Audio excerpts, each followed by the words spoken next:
What is going on? And welcome to another episode of the Urban Pitch Podcast, part of the Believe Network, the beautiful game of life. Watch the crew. We're is back. In the building. We're back again. For another episode. You know, we got another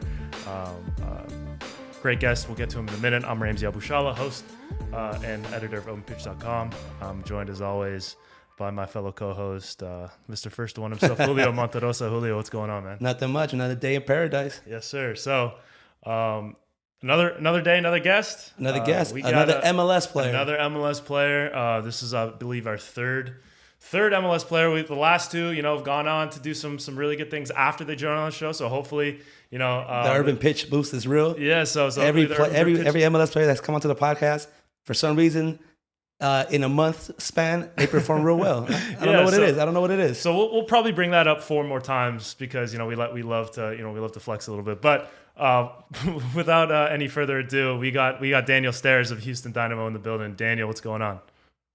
How are we doing, guys? Yeah, I mean, I'm ready for a nice little monthly boost here. I'll take that. Putting that out in the world. Yeah. Oh yeah. It'll come your way. Just know, it might not be immediate. So if it's like not tomorrow or the next day, you just got to be patient. It's coming. It's coming.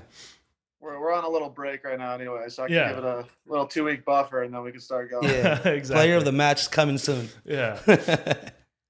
So we had you on the show. We were just talking about it before we started recording, but we had you on the show a while back now. I think probably 4 years ago. You're still with LA, but you've since moved here. You brought your talents to Houston. What's that change been like? How are you getting acclimated? Because I know you're an LA guy through and through. What's that switch been like now that you're in Houston? Yeah, it's been interesting. It's been cool. It's just seeing a different team, a different organization, different city, all that stuff. I've been lucky to be in LA for 6-7 years, including the 2. So it was cool to start something new and fresh and kind of see how they do things here. And the city, it's a big city over here. There's a lot of cool things to discover. So just been doing that with the family here and enjoying playing with this group of guys. Yeah, what were some of the things that you needed to get used to? Because I know it's a little bit more humid out there. I've had a couple friends who moved out to Houston. They said, it took a little bit of adjustment. So what were some of the things that, the biggest adjustments you had to make? Yeah, you nailed it on the head right there. That's probably the biggest one, going from 75 and sunny most days to some different weather patterns over here, a little humidity and, some cold when we got here. Actually, it was pretty cold the first month when we got here, and now it's starting to get hot, obviously. So that's one thing. Just, I had family and stuff in LA, so it's just us now here and getting to know the team and some more people out here. That's something a little different as well. You don't have the comforts of maybe friends and family around. But yeah, and obviously we like, me and my wife like getting out in the city and kind of doing things, going to parks, doing stuff in the community. So it's fun to explore and try new foods, all that stuff. So it's been kind of fun in that respect, but I'd have to say the weather is the biggest thing for sure. Today's episode is brought to you by Bet Online. Our partners at Bet Online continue to be the #1 source for all your betting needs and sports info.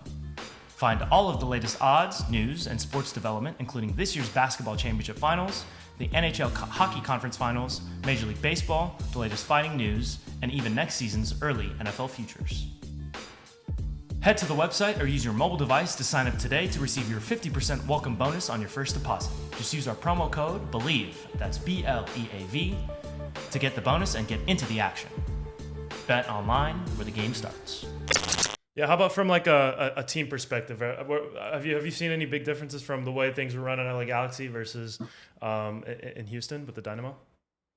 Yeah, well, LA's pretty established and they're, trying to get back to the championships they've won and stuff. Mm-hmm. And the same thing can be said here. I mean, you got a couple of they got a couple as well. Yeah. Exactly. They got some championships. They've been a big club before. They've been on a bit of a down streak, so we knew it was kind of a project. That's the way it was pitched anyways, brought a new GM, brought a new coaching staff, tried to revamp a little bit of the roster, and our owners obviously willing to spend money and really trying to make this a go-to destination again like it was. So it's just a different kind of a different mentality mindset of what they're trying to do. It's a, it's a longer lens. It's like I said, a project.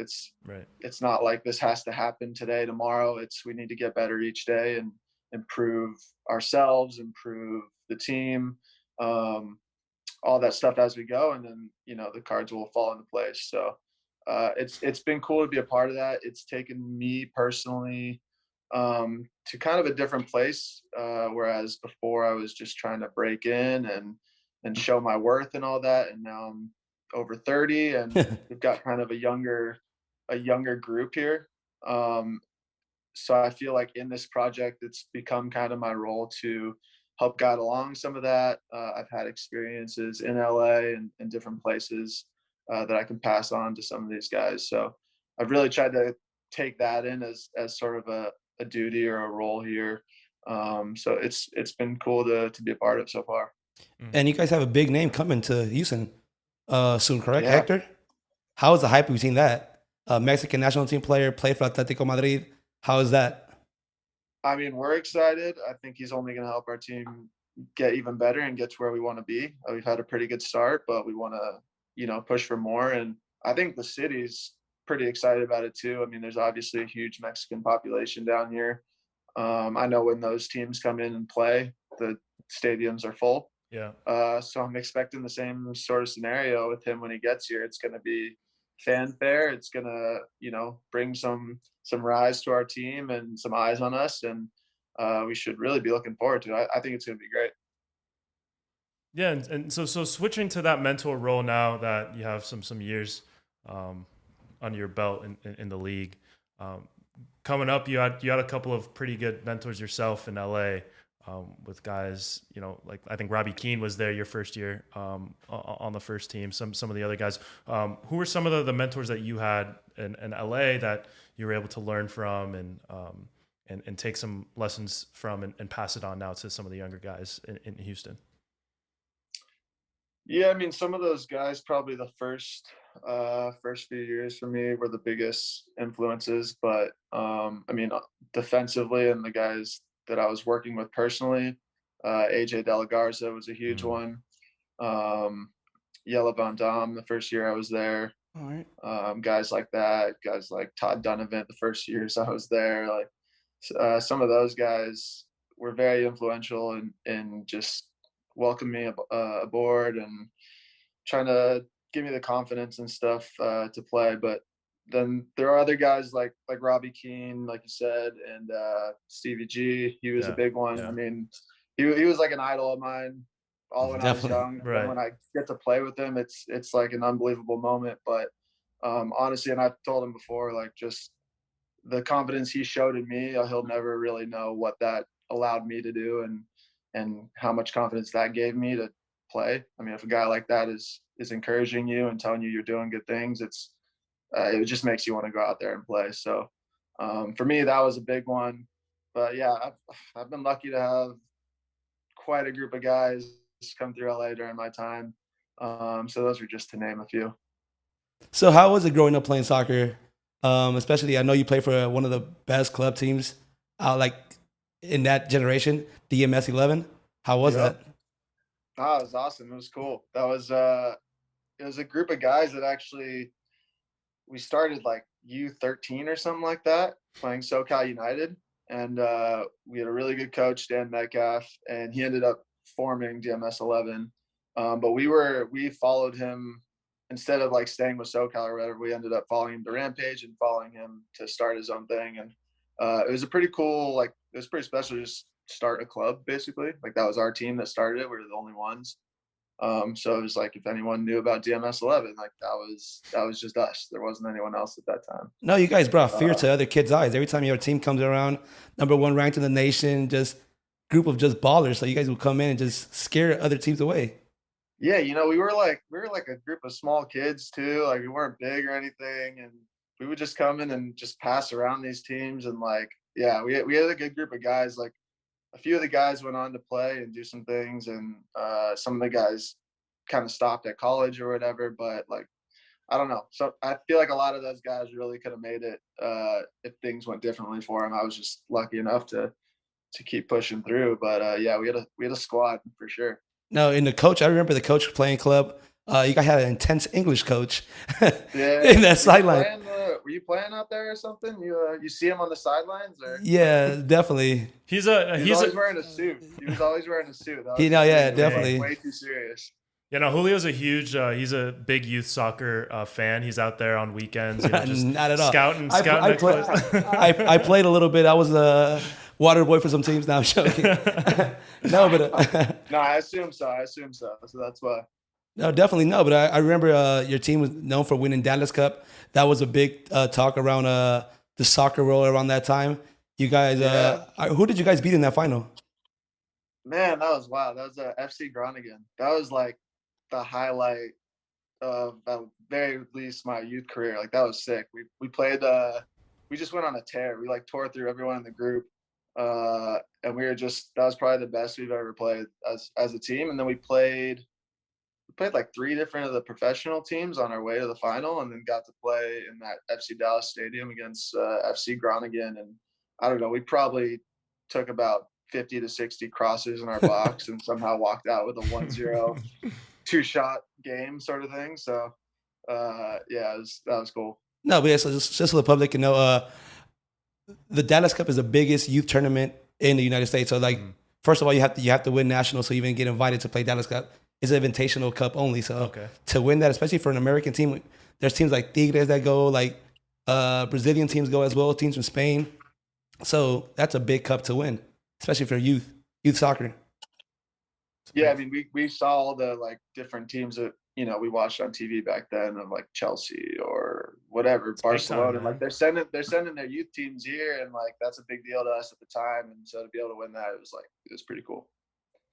Damn, that's crazy though.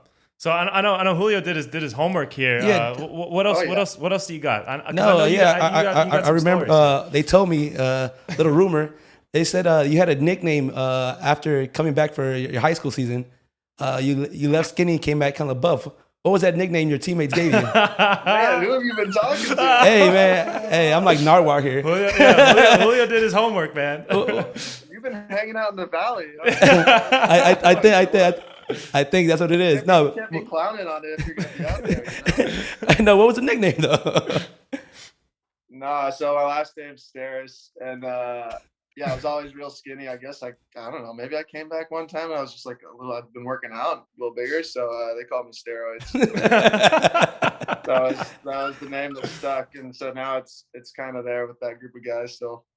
Yeah. So what's the stuff that you got on? Like, can you just do you know a guy? Can you hook it up? Because I can't actually tell you my sources on air over here. We'll keep it off air, but just know, Julio and I, it's almost summer, so we're trying to get I think it's only working in the belly though. It's not even working anywhere else. There you go. We kept it clean. Shout out my guy Ryan Capretta, Proactive Sports. Okay, that's all right. In Westlake, right? Yeah. That place is sick, dude. Like 13, 14. So the rest of it, I'll keep that on the deal. Right. Okay. Yeah. Were you part of the people that the players that came out on the kicking and screaming as well with DMS? Or you didn't make the cut? I missed that. Oh, you didn't make the cut? This guy knows everything. No, I missed that. I forget. It was like it was a mix on, because I was younger for that team, and it was a mix of the older group, like finished school earlier or something like that, and so it was directed by Dan Metcalf. He did the soccer directing. Got it. For the whole movie. So like he had all of our players who could make it those couple weeks be on the team. So I think it was the main team with the like Gladiators. Like the good team or whatever. Like that's all my club soccer buddies from back in the day. There's a couple other guys in there. Like my brother got a little background shot. Who, Shmoo? What brother? Shmoo? Oh my! Sure, yeah. He's in deep. He's real deep. I know. No, I got some sources. They all got a little piece of that. It's pretty cool. Definitely. No, the reason I found out, I spoke to AV. I played college soccer with AV in Arizona Western. Okay. So That's a hey, you can't be revealing your sources. You can't be revealing your sources. I got to expose them. No, because you got to protect your this is the sources. question. This is all right. So I played 1 year college with AV. Shout out to AV. This is the question I have for you. Was he always that talkative in the field, like during practice, during games? Bro, this guy could talk. He was a little like. He's like 5'2" that you hated on the other team when he was in club, and we beat him, and then he's like, "Screw it, I'm gonna join you guys." So he came over to our club. No, that's my guy though. He was a baller. He still is a baller. He's still playing with the Force, I think, right now. And Definitely. dude, he's a little guy, so like I don't know if he's given the opportunities he should have. But that dude ball. That ball, yeah. He played. We played 2010 together. We won state in Arizona. Then he left with you to San Diego. Yeah, but that guy was a baller. I had to defend him in practice. I sometimes go cleats up, and because he wouldn't stop talking. So like, let me get him a little hit so he can calm down. But that would just increase his talk. He would just talk even more once you hit him. Oh yeah, that's what he got going. That's what really got him going. Damn. So you were in Arizona with him, and there's a couple other guys. Walter and Ed Ponce. Yeah. So yeah. Now it makes sense. You got all the. That's how he knows. That's how he knows. That's back then. Now I'm washed up, so I try to play. I try to play one game Tuesday, and everything still hurts from that day. So I'm done. Hey, you had your time though. It was a good time. It was a great time. Yeah, it was fun. Mexico was 15 minutes away, so can't complain. Yeah. There you go. Yeah. So going from your youth days, playing with the club team in high school, you obviously ended up going to San Diego State.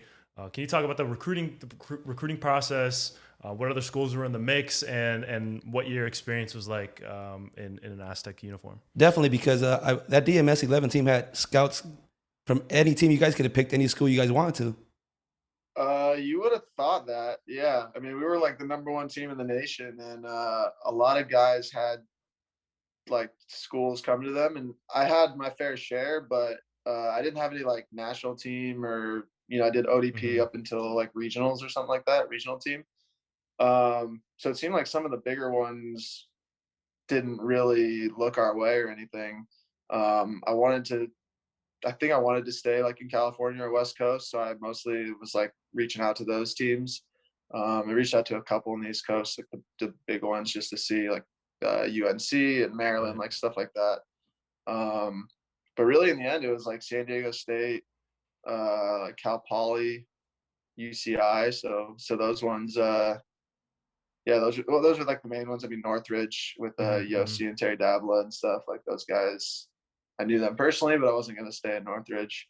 You have to get out of the valley at some point. You got to get out of the valley at some point. No, right? You got to move a little bit. Like UCLA, my parents both went to UCLA, so I was always a Bruin growing up. Like that would have been great, but I mean, I don't know if it changed or not. Back then, I was always thinking like freshmen don't really play. Like if you get lucky, you might, get your shot or something. But I wasn't like highly recruited or offered huge scholarships there, so I was kind of just trying to go somewhere I was gonna get an opportunity to break in. Definitely. Yeah, and do you think that the recruiting process since then to now has changed a little bit with kids now being able to go to different academy systems with MLS Pro Next? And I mean, obviously the college route is still there, and there's still players who make it out the college ranks into, whether it's MLS or elsewhere. But how do you think that your experience would have changed had it been now with the development of the academy system a little bit? Yeah, I mean, I think there's a lot more opportunity with the kids to get into those academies, and then obviously colleges are scouting those. And most of the kids I know from, my years in LA with the Galaxy Academy, we'd have guys train with us a bunch or train with the twos, and then you'd kind of talk to them, and they're like, "Oh, I'm gonna see if I can get a contract here for one of these, or I've got like a couple of schools I might go to," and they just kind of comes down to a decision at that point. So it really, I think it opened up a lot of doors for those guys. However, like, I don't know if the academy was around, if I would have gone to the LA Galaxy Academy or LAFC Academy. Like, I can't just sit here and say like I would have been playing for them until I would have had a better opportunity. I have no idea. I know they're I know they're like connected to the clubs out there. Like CBU is a Galaxy club, I think, or SoCal. Real Yeah, SoCal, SoCal might be connected to Yeah. one, either LAFC. LAFC or Galaxy. So there's a chance they like kind of pick off from those teams and feed them into the academies. And so, who knows what would have happened at that point. But I think we're moving in the right direction. I think it's a good thing. People can still play club. Then they can hopefully get selected to go join these academies, because they're getting all the same treatment we get as professionals. Right. They're in there, whatever, 4 or 5 days a week. They're getting, talks from nutritionists, from the sports scientists, from like the lifting coaches and all that stuff. So they're getting the full experience stuff we didn't really have back then. And we obviously had more than people before us, but yeah, it seems like it's going the right direction. I don't really know what college is going to turn into. Like, I don't know. Yeah. Some kids are still doing it because they want to get the degree, and I'm all for that too. But yeah, I'm not sure if the top guys are going to keep going to college or not. You can still find talent there for them, but I don't know if like kids seems like they just want to go academy and try to make their way up that way. Definitely, because I always believed that college soccer was hurting the U.S. soccer in a bit. Because growing up, most of like the top teams are competing against these other club teams, but that 17 to 21 when they go to college is like a big downfall for our players. And Yeah, it's probably because you only play 4 months out of the year, and then you can train with the team for NCAA rules, I believe. yeah. I mean, the amount of training and stuff, like compared to what the academies get, it's crazy. Like they train every day and all this stuff. We were training 2 days a week with club. Then we go to college, you'd get like 4-month season. You're playing Friday, Sunday games, so you're not really training that much. And then the spring comes around, and they're like, "Oh, you can only train for an hour, 3 days a Yeah. week," and Right. the coaches all want to run you anyway. So it's like I never understood some of that. I'm like, we have time to get better. Like, let's get better. But yeah, I don't know what's gonna happen with the college thing. But another thing with that, like to the point of AB and some of these other guys, like Yeah. there's some crazy talent that just doesn't make it beyond that because they couldn't go to college, or they didn't Definitely. have like what the college needed for them to get in there. And I feel like with the academies now, they can kind of groom you along and make that a part of your life if you're gonna like get into the academy and do that. And so I think some of those guys, instead of falling through the cracks, could make it. Yeah, that's definitely interesting, and I think you've seen, some of the fruits of that process paying off with some of the young American talents that have, made their ways onto the national team, playing in Europe, whatnot, and even in MLS. So I think, if we just keep taking these steps and improving, then the future should keep on going on that trajectory. These young guys are talented. They got a lot of skill coming up right now. Yeah. So, all right, how was it? How was your pro path? Because I know it didn't start off the best, but it ended up working out. It ended up working out at the end. How was that? Because I know Chivas USA drafted you, and that didn't end well. Yeah. So it's all about the journey, right, guys? Yes, yeah. Right. You look back at it later. Yeah, no, I just same thing. Had a good college career, and like, was on those draft boards or whatever. Didn't go to the combine, so I was like kind of in the mix, but not the top guys. Got picked by Chivas. Thought that'd be a good opportunity, and just I was like sick before I got sick that winter or something. Like right before I went, just kind of out of shape. Didn't really last long. It was a struggle. Like it just wasn't that good. And they let me go probably like 3 weeks in the preseason. And so didn't really know what to do then, but started calling other teams that were interested during the draft and just didn't select me. And was lucky enough to go up to Seattle. And so I was like, let's take this chance, give it a try rather than go right back to school or whatever. I was already out for the semester, so went up there, trialed with them for I think it was like 3 weeks in March or something like that, and just felt a lot better, did a lot better. Like played some of their reserve games because they had that back then, so I was allowed to play in those. And they ended up signing me in like a summer window, re-entry thing or whatever. So I was excited about that. I'd played some games with the Fusion for Open Cup. So like once we lost in that, I couldn't play with Seattle in Open Cup, so I didn't get any of those games, which I was, that's what I was hoping I'd get. So I just played reserve games with them and was kind of timid and like didn't really put myself out there. I was just kind of hoping I'd come back in preseason next year, and I didn't really know what I was getting myself into as a pro. So then got let go at the end of that one and just kind of back to square one. And then through the Fusion, luckily got out to Wilmington with USL. And that was an experience as well.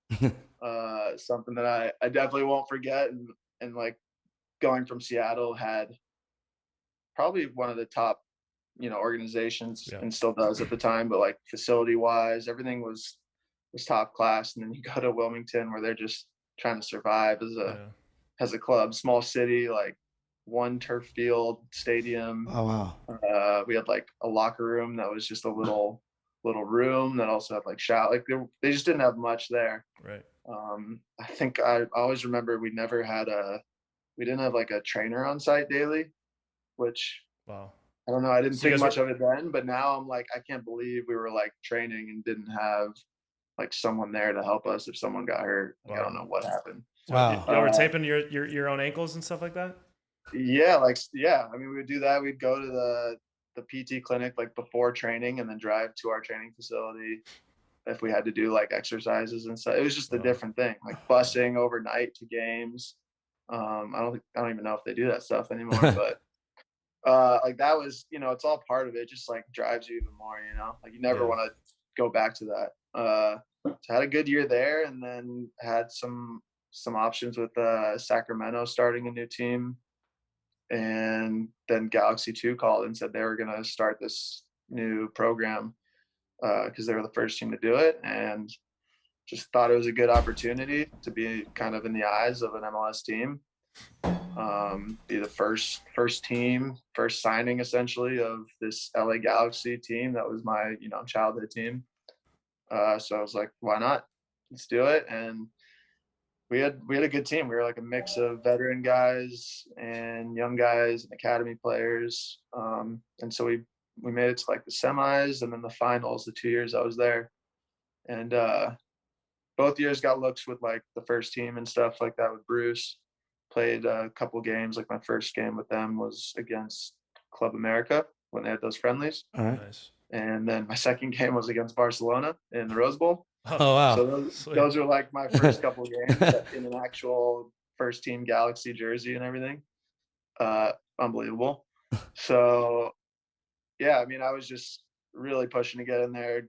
Did a preseason with them my second year with the USL team, so 2015, but got hurt and didn't get to go to they went to Ireland and somewhere else, Sweden for preseason. So I couldn't go there. And I mean, all these things that just kept happening, like kind of pissed me off and drove me even more. Like I was pretty upset that whole year just playing with the twos. So then when I got my shot in 2016, it was just one game in Mexico where I played because we were down. I think Yella got an injury. I was going to be like third string or whatever, and he got injury, and I played with confidence, did well, and then he couldn't start the season. So Bruce picked me to start that first game of the season. Ended up scoring. We won the game 3-1, and it just feels like I haven't really looked back since. The DC United game. It was quick. It was a DC United game, correct? You started for Yeah. Yeah. Do you remember that kind of welcome to MLS moment? Was it scoring the goal, or was it in practice before, in training, in the Rose Bowl? Like, what do you remember that first time where like, wow, like this is a different type of environment. I mean, welcome to MLS and like professional. I did it for sure. Like I can imagine it still, like walking through the tunnel for the first time in that DC United game. Just because I'm from LA. I looked at the Galaxy. I'd been to Galaxy games. I'd been on the other side in the stands. I used to watch like Kobe Jones and those guys probably in '96 when I was a little kid. Like, so that was like for sure the moment for me. I knew my family was out there, like friends were out there. it was pretty special. Yeah, I'm sure that's got to be a special moment. Has to be. What was the first player like? Any player did something you were like, wow, I didn't expect this to happen to me. Anybody made you look Meg Oh from a yeah, player? I mean, plenty times. I'm sure it started with like Robbie Keane and in training, right away. Like he was deceptive, like he didn't have this like speed or super fast or like crazy good moves or anything, but man, this guy was shifty. Like Mm. he didn't have to touch the ball or do anything, and he could just give you a little like drop the shoulder and make you go one way, and then he's gone the other way. And yeah, I'm sure he did me dirty a couple times in training over there. Yeah, and so fast forward a couple of years. This is, I think, right around the time where we spoke to you last. Was right after that Zlatan Ibrahimovic debut against LAFC. Where you you obviously were the assist to his first goal. But what was it like playing with him? Is there any like kind of crazy stories that you had with him in the locker room or in training or on the pitch? What was it like having him as a teammate, and what were some of the things that you picked up on from him? Because he obviously had a pretty loud run in LA. Yeah, I mean, he was. Yeah, you've heard some stories or stuff already, what people have said, or like some people said he was an absolute dick in the locker room. And Right. I mean, he kind of had all sides. So like he had that, and he would get after people. Some people didn't take it very well. Some people better than others. Certain guys he picked on more than others. But he always brought it. He was always competitive, like to a fault probably. But that's what made him. And it was interesting. I mean, I wouldn't have traded it for anything to play with a guy like that and experience that. Um, yeah, he was something else. But I mean, he would just, yeah, like you would we won a couple games that year, like one against Cincinnati in Cincinnati, and like I think he won 1 or 2-0. Kind of kept him from doing much. We played okay. We didn't play great, but we won the game, and he didn't score anything. And he was just like pissed after the game.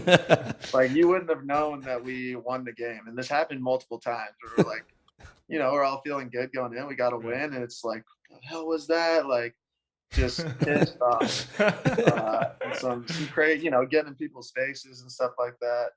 I mean, shoot, that game, I'd never seen it before in my life. In the game, he was offsides and we cleared a ball. And obviously you want like your forwards to try to get back on side a little bit. Didn't try at all. Ball bounce. The guy just straight up grabs it with his hands and puts it on the ground. Like, just no effort. And he was just like, "Yep, that's it. We're just doing that there." Right. But yeah, I mean, in trainings and stuff, like that for me was the best part because I'd get to go against him. Right. Yes. And I mean, he had everything. He had size. You could practice trying to be physical with him one day, and most time it probably didn't work. Or you could give him a little space, but then he was like super fast and shifty with a one touch and a shot or something. Especially for a guy that size. And he had skill. He had quite a range of passing and stuff. So it was always fun to just try little different things.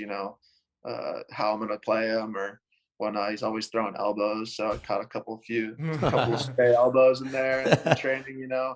But when you got them, like if your team won and you could just tell he was pissed off, you had that like kind of smirk going in the locker room. You didn't really need to say anything because he would always give it when he won. He'd make sure you knew it. But when you won, you just kind of knew it. Just felt good. Like, right. You knew the type of mood he was going to be in the rest of the day. And you're like, that's enough for the win. You didn't have to vocalize that with him, right? Yeah, exactly. But no, it was for me. It was cool. Guy, he banged in like 50 goals in 2 years. Yeah. Pretty incredible. So, what did it ever get? Come to blows between you two, whether it was after a game or during training? Did you ever hit him with a couple elbows back? I mean, just in training stuff, like nothing full blown, but everyone probably got into it a little bit with him, whether it was like kind of a, we're bumping each other, he's throwing elbows, I'm kind of pushing, he wouldn't like that, like stuff like that. Never like full confronted him or anything. I didn't personally have any like real issues with him. I don't know whether that's a good thing or not. Sometimes they say if the guy's getting in your face, that's for one reason, and maybe it's a good thing. But yeah, I mean, definitely some guys on the team definitely got into it with him. Are we naming any names? Or Are we naming keeping names? that under wraps? I won't name names, but even in that like Cincinnati game, he definitely went after one of our younger players, and it was pretty rough to watch, especially because we just won. Like we just obviously went there and won a road game, and then he like kicked a whiteboard. And it like completely broke, and there was like one of our trainers behind there like changing, and it was actually a pretty funny moment. He almost killed one of our trainers with this like karate kick. He's a black belt. No, you don't want to mess with a guy like that anyways. He knows how to fight. But yeah, no, he definitely, that was one of the more rough ones probably. That's incredible though. I'm sure there's plenty of other stories like that. What about the Dos Santos brothers? Were they equally as intense or more laid back? Who? Dos Santos? Oh no, they were different. Yeah, they weren't like Ibra. Totally more laid back, more chill. I mean, they'd get feisty and into it when they needed to. But yeah, they were not like Ibra in that sense. Yeah. I'm sure there's a bit of a difference in styles there, but Giovanni was seen in LA a lot, having fun. He was outside. Yeah, he was outside. Yeah, he was, but he had an unlucky go about it at the end, man. He actually like buckled down and really tried for it, and just it was almost like it felt like once he did that, he started getting all these injuries. Definitely. Yeah. It was kind of weird, and like it was rough the way he ended it. He had a really good year. I think it was like 2018 maybe, something like that. And then it just, kind of fizzled out with him. But man, him and Jonah, they're both incredible players, just totally different type of players. Yeah. Look, man, like I know you got busy schedule. You got a family at home now. You're a family man, so congratulations to you for that. But before we wrap things up, we'd like to finish things off. Julio has some hot rapid fire questions. He'll put you on the hot seat for a little bit, then we can wrap it up. Oh, now I got to do some thinking here. Not that bad. All right, so this guy knows too much about my. No. Oh, you guys have a documentary on Amazon from that DMS 11 team. How was that? Really? Yeah. Oh, damn! I think I'll check that out. If you want, 11 days, something like that. It's called, right? 11 days. There you go. Wow. Yeah. What year was that made? What year was that made? We were probably 17, I think, like 17, 18 range, like that. So like 11, we 12 years ago. We went over to England for like almost 2 weeks and played against a few teams, Fulham, Aston Villa, and like our coach, because he was a like film guy, a theater guy, like he decided he was gonna like film it all, bring a crew, and try to make something of it. And yeah. That's dope. People want to check it out. It was kind of a cool story, and like they made it dramatic and stuff. It was pretty funny, and then funny for us to look back on now. Like, super funny. For us, go to YouTube. You gotta see like the voiceover he has in the back. It's pretty funny. I'll check that out. All right, but no. So food, LA or Houston? Who has better food, LA or Houston? I'm obviously gonna say LA. I mean, LA has incredible food, but I gotta say, Houston's got real good food over here. Like they bring it with the food, and everyone says that, and I didn't know what to expect, but we've had some good stuff out here. So just barely, but I gotta say LA. All right. So the perfect pass or the perfect shot? Perfect shot. You're scoring a goal, right? Or is it just no? Yeah, you're perfect shot. All right. Good shoes, bad fit. Bad fit, good shoes. Same thing. I'm sorry. Good shoes, bad fit, or good fit, bad shoes. Yeah, I'm sorry.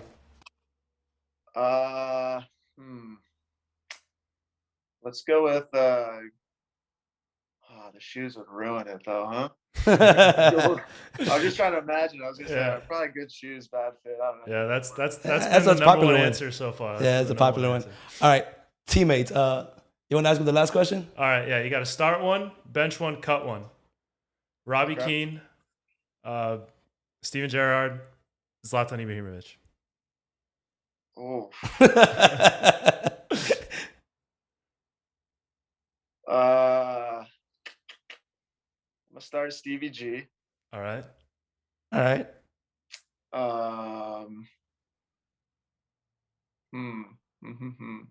This is where it gets good. I mean, it doesn't even matter at this point. They're both Right. gonna have the same reaction. They're both gonna F me off. So, I mean, put Ibra on the bench and cut Keno. I mean, They're both. Yeah, they're both. There's no winning at this point. Yeah. there's no winning that one. Yeah. All incredible. Yeah. Incredible guys. Yeah.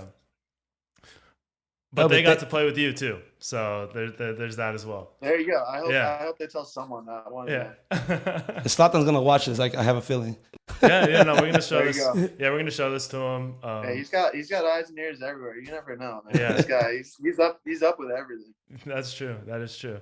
All right, man. Listen, like this is awesome. Really appreciate you taking the time. So, thanks again. Best of luck to you moving forward. I know we got a little bit of international break, but the Urban Pitch Boost is real. So if you feel a little extra pep in your step here in the next couple of weeks, maybe in a month, just know that it's probably Julio's and mine's doing. So you're welcome. So just ahead of time, you're welcome. But thank you so much again for joining us. This was great. It's a lot of fun. Be sure to follow Daniel Steres on socials. We'll link everything in the description. But besides that, we're out of here. Thank you so much. Thank you so much. Nah, thanks guys. Appreciate it. Always fun. No worries. All right. Take care, man. All right.